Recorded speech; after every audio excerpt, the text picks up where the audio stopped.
I'm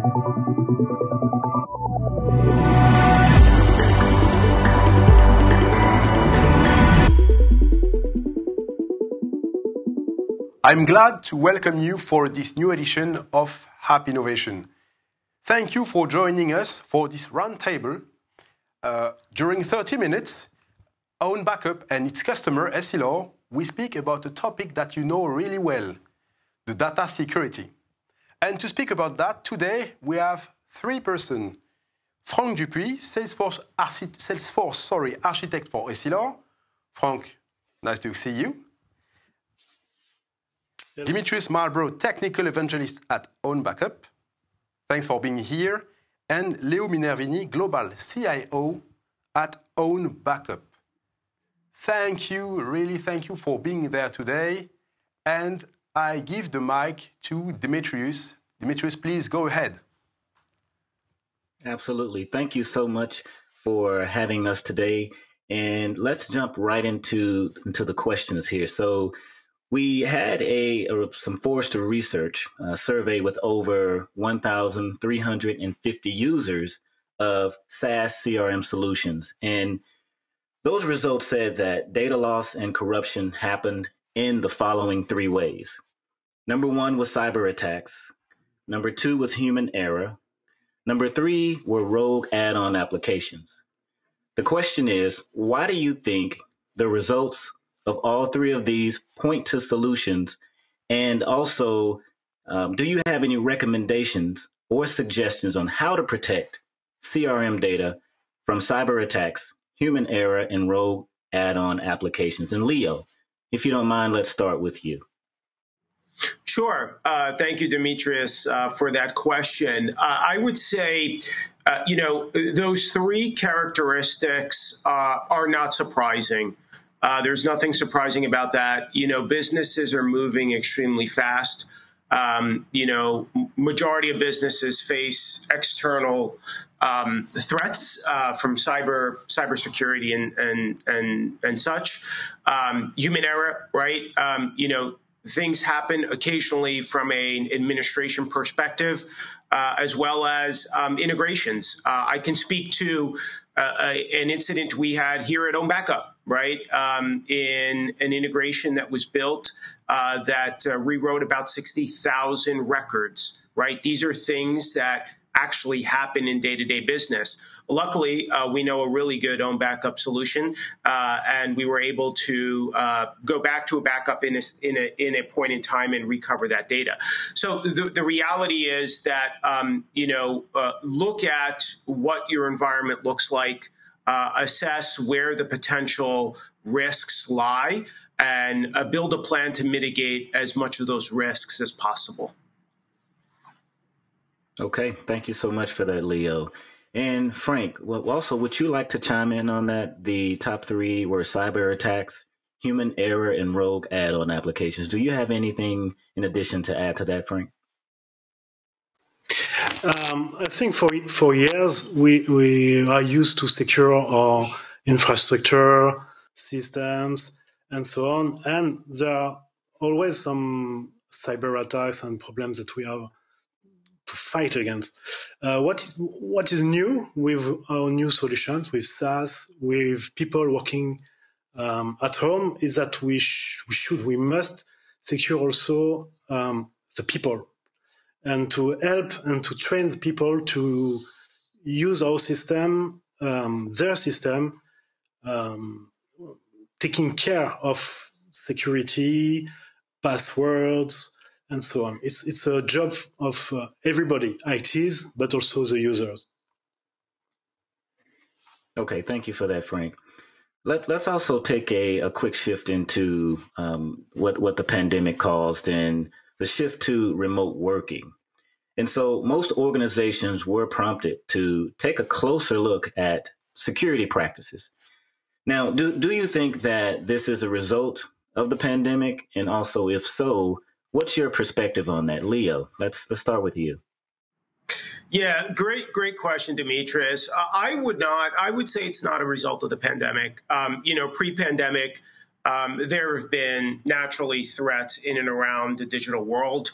More and more as businesses start to adopt more digital technology and build more business on a digital front, naturally the threat landscape shifts and changes a bit.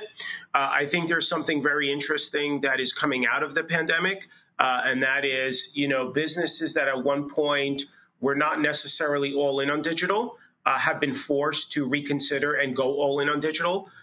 Additionally to that, there's another dimension in terms of workforce and workforce becoming more remote, and not only just remote outside of the office, but remote like anywhere throughout the world, quite frankly. So naturally, those dimensions, those dynamics have increased a slightly different shift in security risks.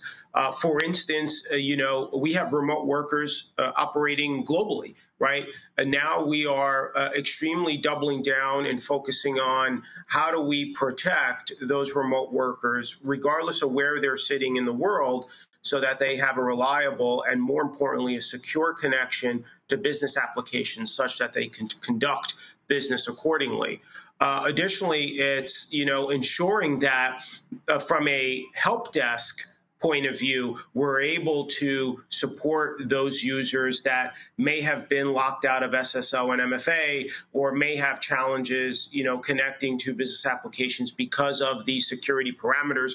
We want to ensure that we're building a global team to ensure that we can support a global workforce.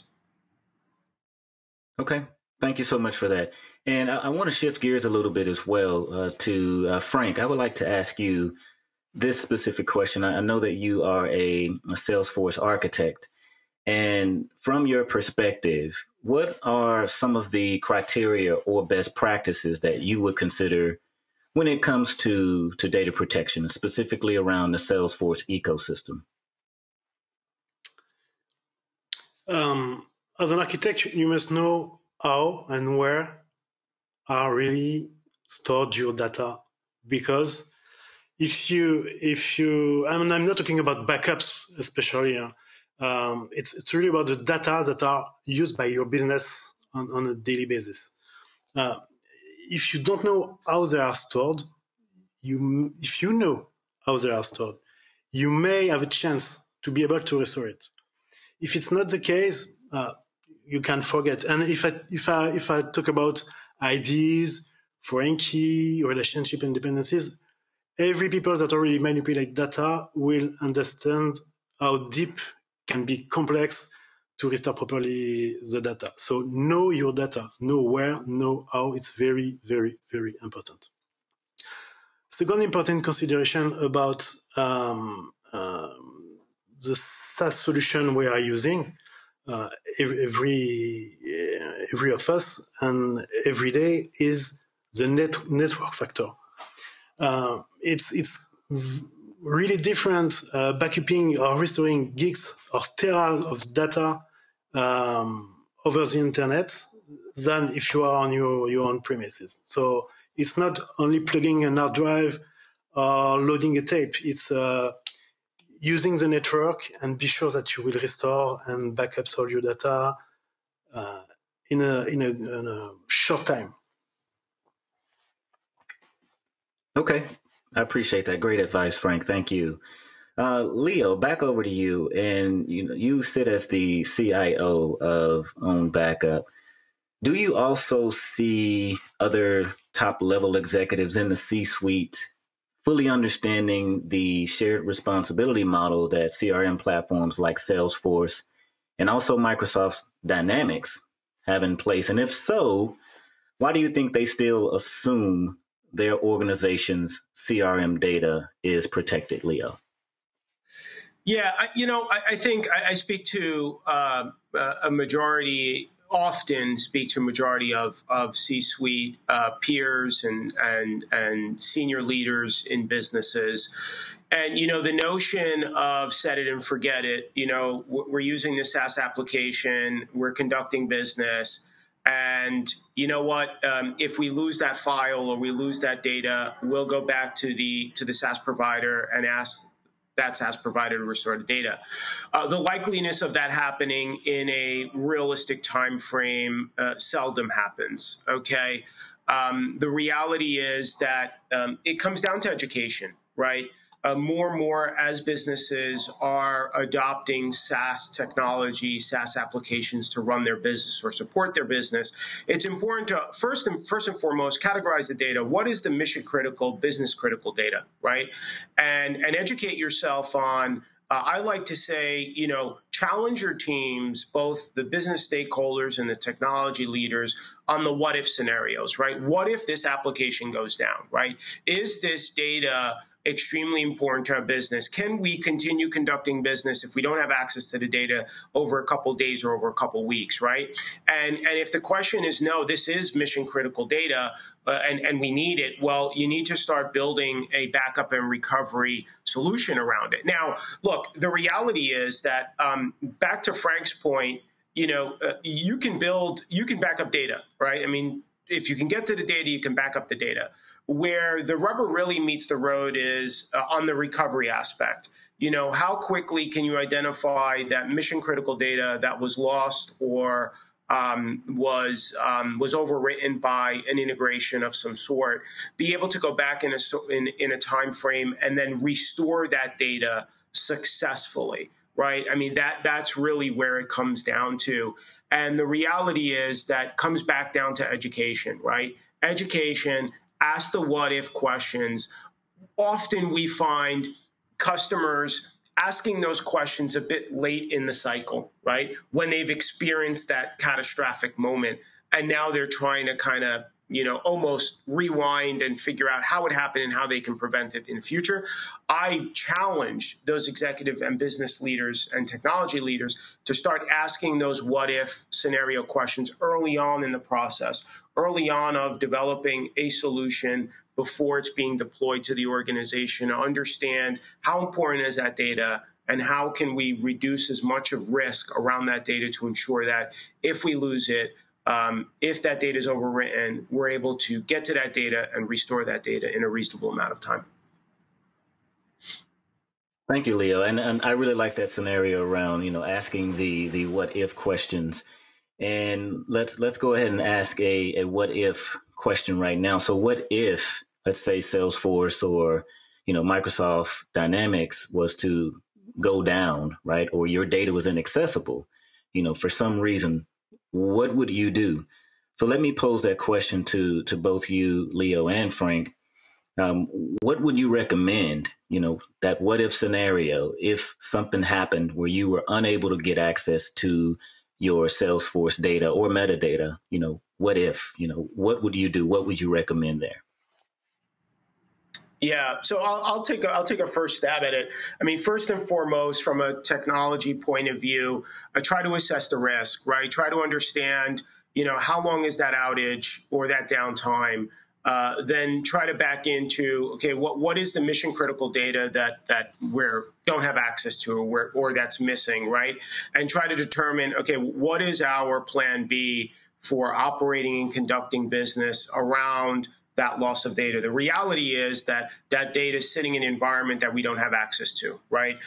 So hopefully there was some level of data export or some level of backup that has brought us to a moment in time where we can get to and at least try to assess how we can continue conducting business. But then again, it comes down to understanding what is the business critical data, understanding what is the data that's not available versus not, and try to assess what the risk factor is moving forward.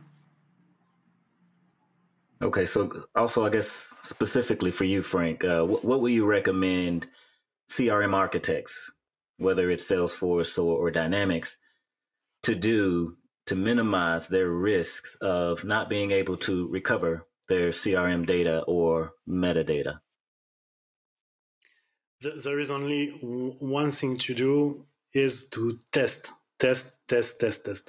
No matter what your backup solution is, third party, a global one for all your system or dedicated for your CRM, or even an in-house solution, it is useless if you do not test it regularly. So the ideal is to periodically simulate data loss, and you have to follow your recovery plan. If ever you have a recovery plan, and you must have a recovery plan. So, and you follow your plan, and what you have to do also is to measure the result of the plan. How many times, and if the data after the restore is are okay.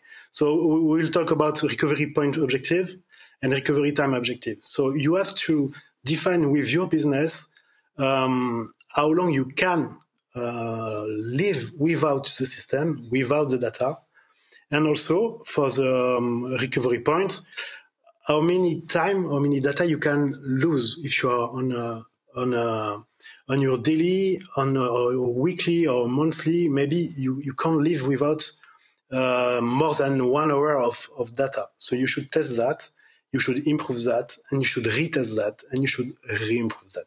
That's mandatory, because data for the business, it's the key. We all know that. Great. I really love your response there. Oh, go ahead. Oh, yeah.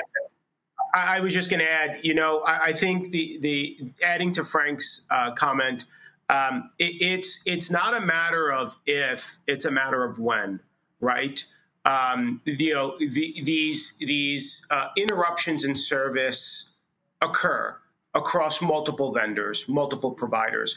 And back to Frank's point, building the plan, testing that plan, and testing that plan frequently, but against an environment in which you understand as a business owner what you're able to conduct business against versus what you're not in terms of mission critical data, right? Understanding what is the data that's mission critical, building the backup and recovery strategies and plans around that data. Because at the end of the day, the reality is that again, I'll reemphasize, it's not a matter of if, it's a matter of when, and when it happens, how long, right? And those are kind of the big question marks. Awesome. And I really love both of your responses there. And Frank, you mentioned recovery time objective, recovery point objective, and both of those things are absolutely critical to building that recovery plan, and also making sure that you have that solid strategy. Let's shift a little bit and let's go back to security. And one thing that's mentioned often now is cyber attacks, and primarily ransomware. Okay.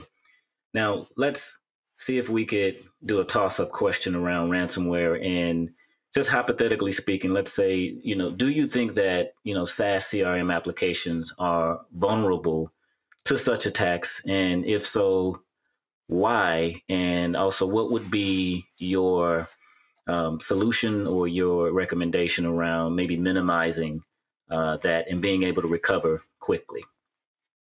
You want to take that, Leo, first? Yeah, sure. I think my first response to that is never assume.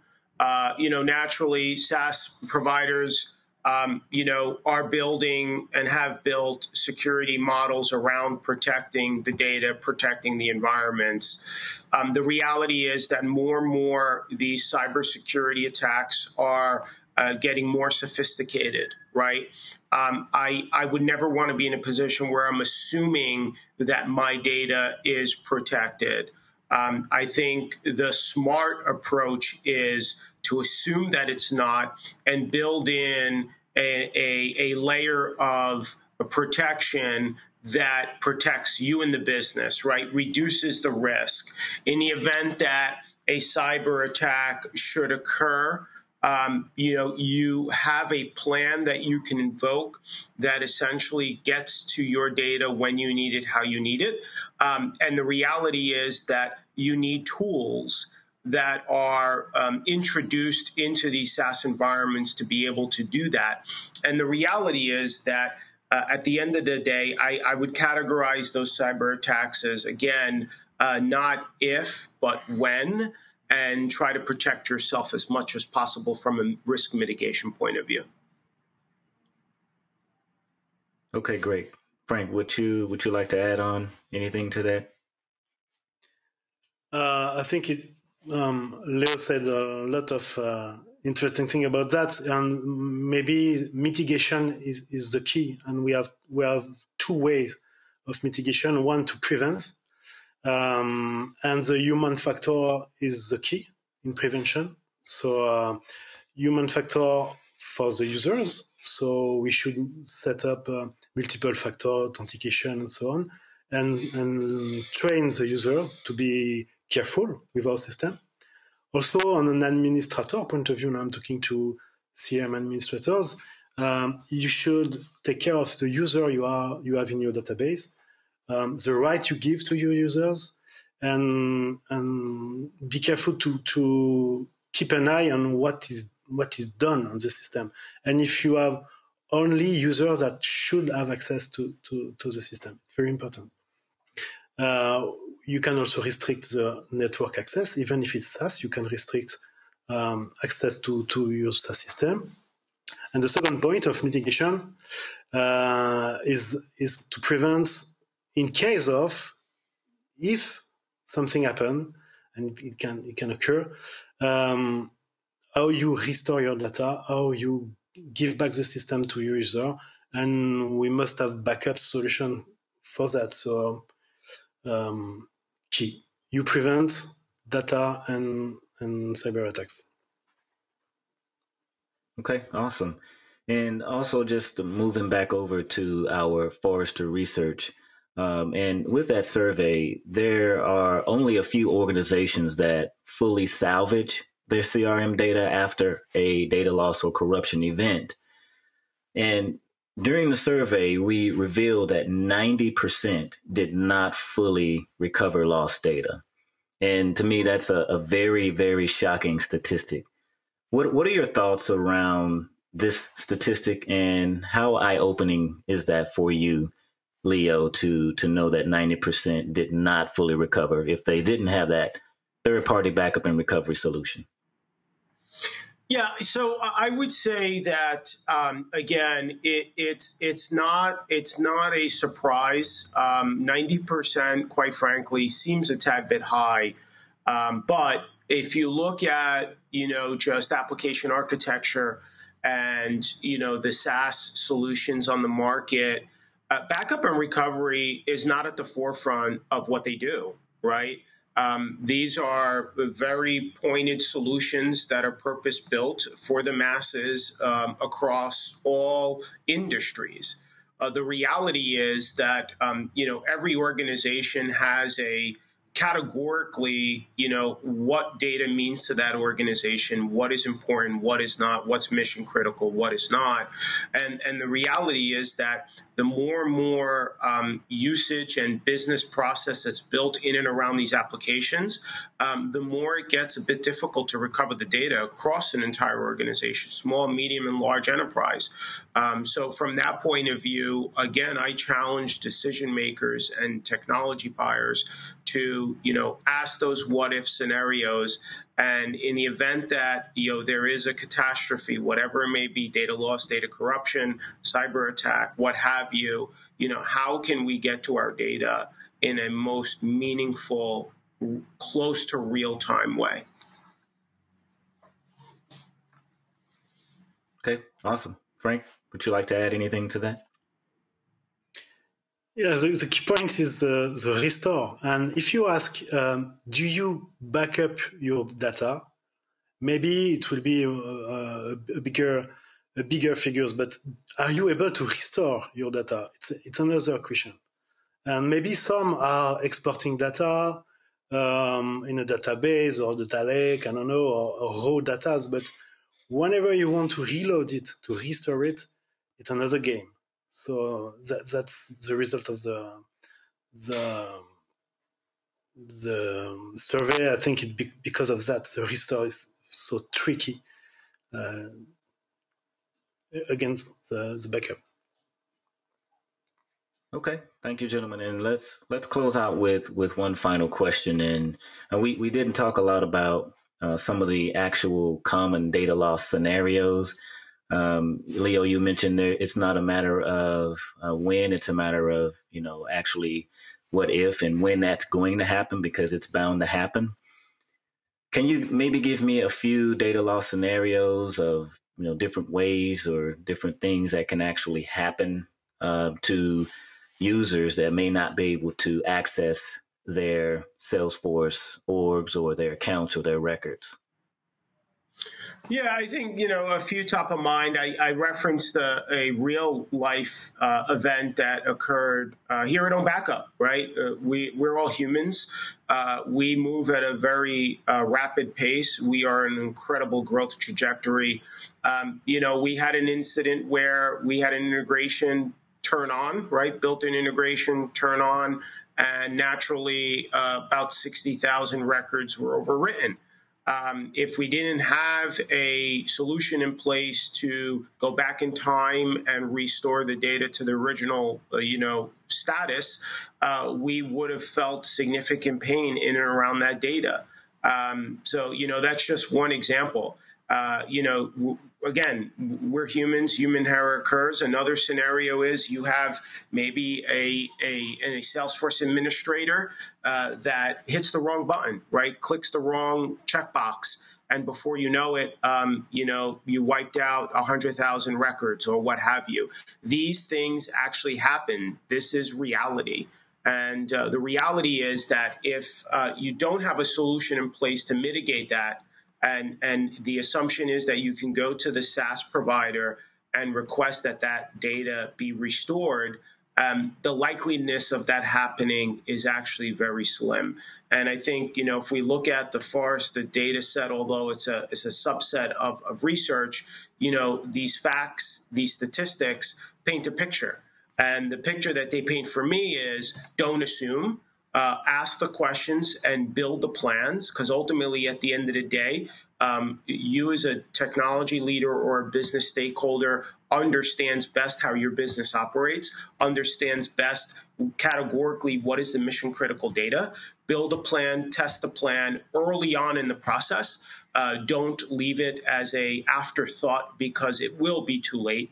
Again, ask the what if scenarios. It's not a matter of if the catastrophic event will happen or the human error will happen. It's a matter of if, or when rather. And in that scenario, how quickly can you restore the data with minimal impact to the business?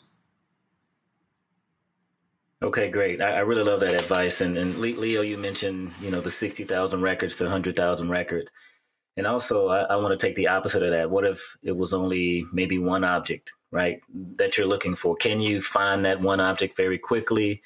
And after you find it, be able to compare to the previous record that was existing and, make a choice to recover that one object very quickly. I think that's also the power of a third-party backup solution as well. And also from a Salesforce architect perspective, Frank, I really appreciate your expertise here as well. Are there any closing thoughts or final recommendations or best practices that you would like to leave for the audience as well?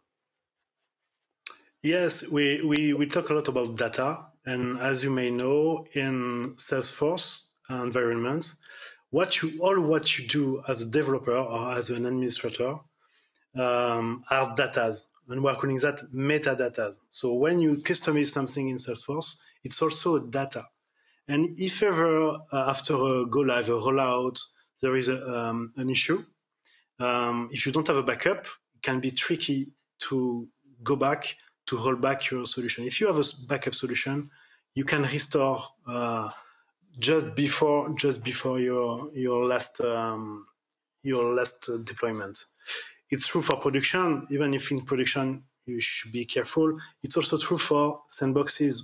When you are doing a big development with a lot of developers, if ever by mistake an administrator refresh your sandbox, you will lose everything. So with your backup, you can restore data for production mainly, but also metadata for your development, and that's a great stuff. All right. Well, thank you, gentlemen, both for your insights, your recommendations, and I really appreciate the time that you have provided for us today. Thank you all, and we appreciate it. Thank you, really thank you for this really interesting round table. I would like to really thank you because all the discussion was really, really entertaining. And I hope that all the people who are listening to us today will learn really a lot of things. So thank you for being with us today. Please check the other content which are available for the App Innovation event. Thank you.